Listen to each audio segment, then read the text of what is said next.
Assalamualaikum warahmatullahi wabarakatuh. Apa kabar semuanya? Izinkan Pak D sowan di hadapan panjenengan semua. Mohon maaf kalau selama ini Pak D cukup lama tidak bisa hadir. Ternyata membuat video sejarah dengan cara presentasi seperti ini agak sulit. Langsung saja kali ini kita akan bercerita mengenai Ki Juru Mertani.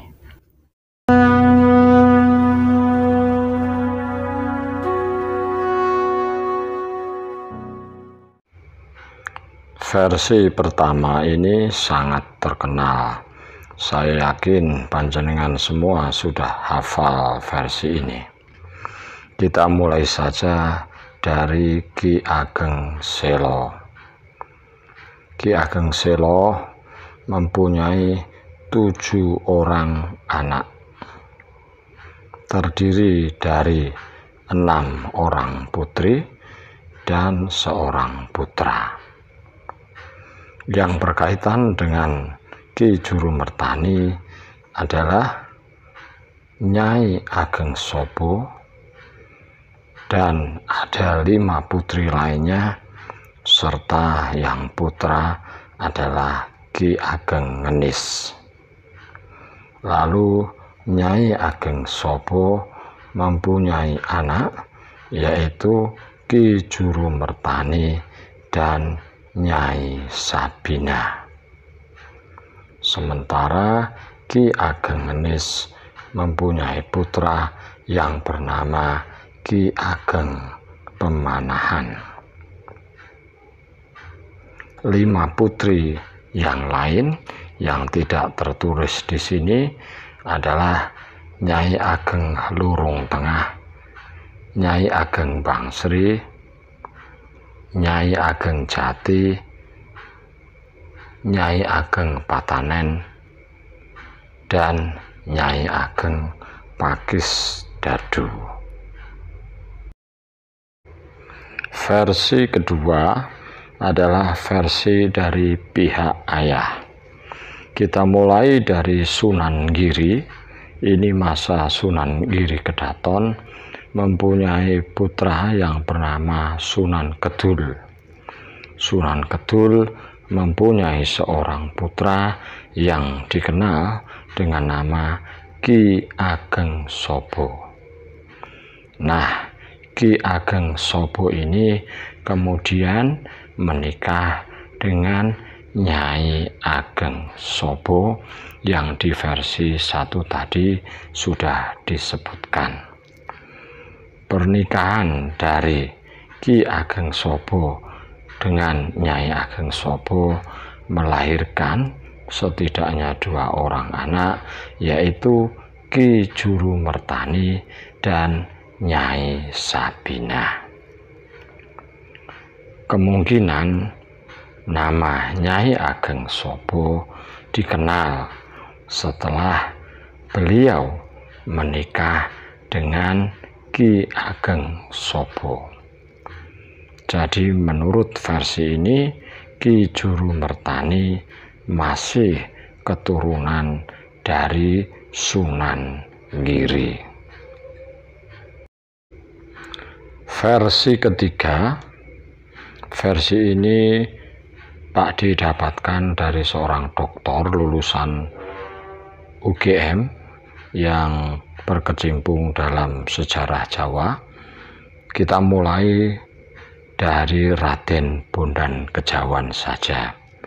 Versi ketiga ini berkaitan dengan sejarah Wonosobo dan juga tentang Ki Ageng Pakringan. Ada salah satu saudara kita yang berasal dari Nggonoharjo, Ngelimut, Mbojo, Kendal, Jawa Tengah yang request tentang Ki Ageng Pakringan. Pak D gabungkan saja dengan cerita ini.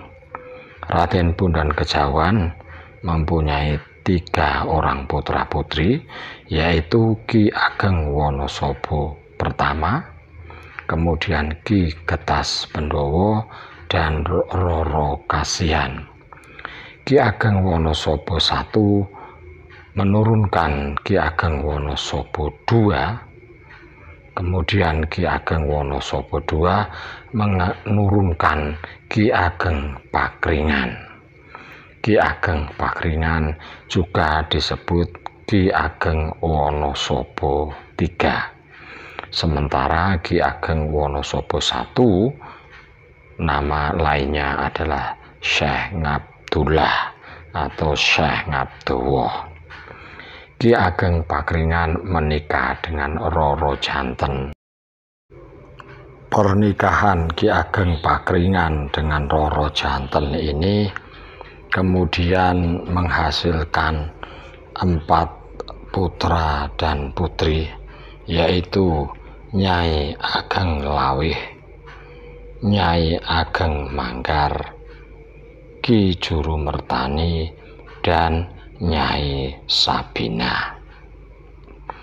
Sedikit kembali ke atas, Ki Getas Pendowo menurunkan Ki Ageng Selo, kemudian Ki Ageng Ngenis, dan Ki Ageng Pemanahan. Sementara seorang putri, sebut saja yang bernama Roro Kasihan, ini nanti menikah dengan Ki Ageng Ngerang I sampai menurunkan Ki Ageng Ngerang II dan Ki Ageng Ngerang III. Ki Ageng Ngerang III menikah dengan Raden Ayu Panengah, putri dari Kanjeng Sunan Kalijogo. Dari pernikahan ini lahirlah Ki Penjawi. Jadi dari keturunan Raden Bondan Kejawan ini memang masih berkaitan satu dengan yang lainnya. Lanjutan dari silsilah tadi adalah, ini ada yang mengatakan, bukan karangan Pak D, bahwa Nyai Ageng Lawih atau ada yang menyebut Nyai Ageng Luwih itu menikah dengan Aryo Pangiri, sementara Nyai Ageng Manggar menikah dengan Ki Ageng Giring. Berkali-kali Pak D mengingatkan, Pak D tidak ngarang, ada sumbernya. Niat Pak D bukan menjerumuskan sesat begitu, tidak, tapi mari kita berdiskusi, tambahi sumber yang lain yang valid, yang lebih valid. Tentu saja yang Pak D ambil sudah pilih yang valid. Kemudian keturunan dari Ki Juru Mertani itu yang paling terkenal adalah Pangeran Jurukiting, Pangeran Manduro, kemudian ada satu Pangeran Jogoboyo di Banten. Yang Pangeran Jogoboyo Pak D belum melacak dan belum tahu kepastiannya ya. Apa datanya memang cukup lengkap, Pak D belum tahu, sebenarnya kurang lengkap. Pangeran Jurukiting Pak D lirik di channel lain sudah ada cerita itu. Kemudian Pangeran Manduro itu nanti menurunkan Pangeran Manduro Rejo dan Pangeran Uposonto. Ada yang menyebut Tumenggung Manduro Rejo, Tumenggung Uposonto, Adipati Manduro Rejo, Adipati Uposonto. Khusus yang Adipati Uposonto itu menggantikan Manduro Rejo di Batang, menjadi penguasa Batang ya, antara sebelum Pekalongan kalau dari timur itu. Kemudian beliau mempunyai putri yang terkenal dengan nama Ratu Batang. Ada video Pak D tentang Ratu Batang. Nah, Ratu Batang ini nanti diperistri oleh Kanjeng Sultan Agung Hanyokrokusumo dan melahirkan Amangkurat I. Itu keturunannya. Lalu apa kesaktian dari Ki Juru Mertani? Secara eksplisit, secara nyata dalam pertempuran begitu tidak banyak disebutkan kesaktian dari Ki Juru Mertani. Namun ada kisah yang Raden Ronggo menusuk-nusuk batu sehingga dekok batunya itu bisa berlubang. Raden Ronggo kan sakti saat menunggu di depan musola Ki Juru Mertani, batu itu ditusuk-tusuk dengan jarinya dan bisa bolong. Nah, Ki Juru Mertani setelah selesai sholat keluar lalu mengatakan, bukankah batu itu keras, kenapa ditusuk-tusuk, nanti tanganmu sakit, kira-kira begitu. Kemudian batu itu menjadi keras dan tidak bisa dilubangi lagi oleh Raden Ronggo. Nah, saat itu Raden Ronggo baru tunduk dan manut sama Ki Juru Mertani. Sedikit mengulas yang tadi silsilah, Nyai Ageng Sabinah adalah Pak Nyari, adik dari Ki Juru Mertani, adiknya. Jadi Ki Pemanahan kalau memanggil ya Kakang Juru Mertani. Makanya penguasa-penguasa Mataram menyebutnya Uwo Mondoroko. Kalau Panembahan Senopati ya berarti Pak D, kemudian pernah Mbah, begitu. Hubungannya begitu, adik. Lalu Ki Juru Mertani kesaktian yang lainnya itu ketika Panembahan Senopati sedang banyak tirakat sebelum resmi menjadi penguasa, satu-satunya penguasa di Jawa yaitu di Mataram. Jadi Ki Juru Mertani menyuruh Panembahan Senopati ke Segoro Kidul, kemudian Ki Juru Mertaninya biasanya ke Merapi, minta bantuannya ke Gunung Merapi. Jadi saat pertempuran dengan Sultan Hadiwijaya itu, Gunung Merapi juga meletus dan semacam bencana yang menciutkan nyali dari pasukan-pasukan dari Pajang. Kapan Ki Juru Mertani meninggal? Ki Juru Mertani meninggal pada tahun 1615.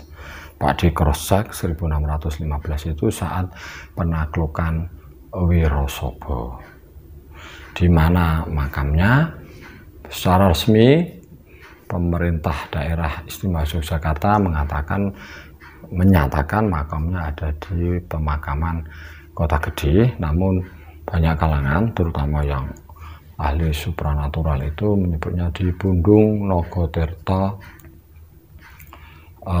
Sleman, Gampeng Sleman. Di situ juga ramai diziarahi. Lalu apa peran dari Ki Juru Mertani? Peran dari Ki Juru Mertani, Pakde sudah urutkan. Yang pertama Pakde temukan itu adalah perundingan menyusun strategis mengalahkan Aryo Penangsang. Jadi itu masih ada Ki Pemanahan, Ki Ageng Pemanahan. Jadi Pekade yang mencari rumput untuk Gagak Rimang, pekadeknya Aryo Penangsang itu dipotong telinga sebelahnya, kemudian diiris ya sebelahnya, kemudian diberi surat tantangan, namun juga diberi hadiah uang, sejumlah uang. Ada disebut uangnya berapa, Pak D tidak sebut mata uangnya, nanti malah menimbulkan perdebatan. Jadi diberi hadiah. Kemudian masih ada hubungan dengan Aryo Penangsang. Ki Juru Mertani lah yang melepaskan kuda betina, sehingga Gagak Rimang itu sulit dikendalikan. Sulit dikendalikan negar-negar karena mengejar kuda betina yang dilepaskan oleh Ki Juru Mertani tersebut. Ki Juru Mertani juga setelah Aryo Penangsang meninggal itu yang mengusulkan atau memberikan ide agar yang mengakui pembunuh Aryo Penangsang adalah Ki Ageng Pemanahan dan Ki Penjawi. Alasannya kalau yang mengaku Danang Sutawijaya nanti hadiahnya hanya berupa pakaian, hadiah-hadiah hiburan.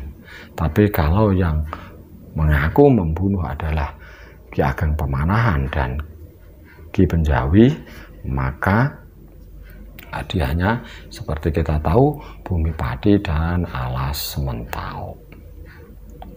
Kemudian peran-peran lain dari Ki Juru Mertani biasanya memang pakai siasat.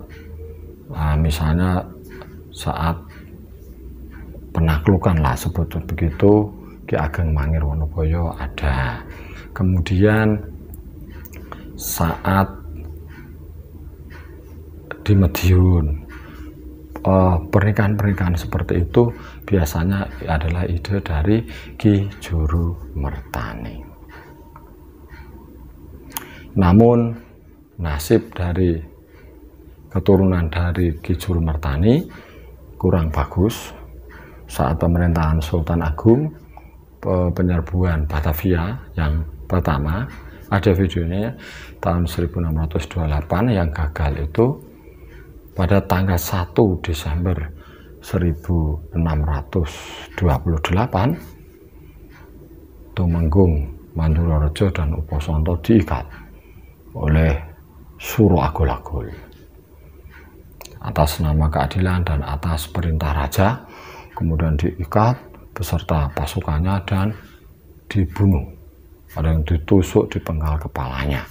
Ada ceritanya itu di video Senopati dalam penyerbuan Batavia.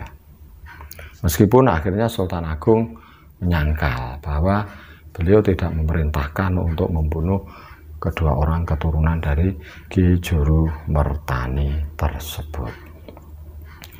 Demikian, sebenarnya Pak D kurang pede dengan video ini karena mungkin informasinya banyak yang sudah tahu, namun mudah-mudahan ada juga informasi tambahannya.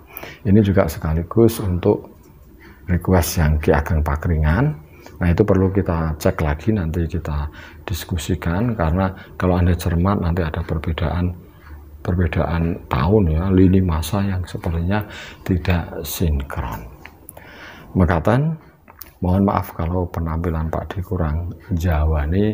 Ini sengaja Pak D tampil seperti ini, mudah-mudahan memberikan nuansa baru. Terima kasih untuk semuanya, terima kasih yang sudah menanti-nanti video Pak D. Ada loh banyak. Assalamualaikum warahmatullahi wabarakatuh.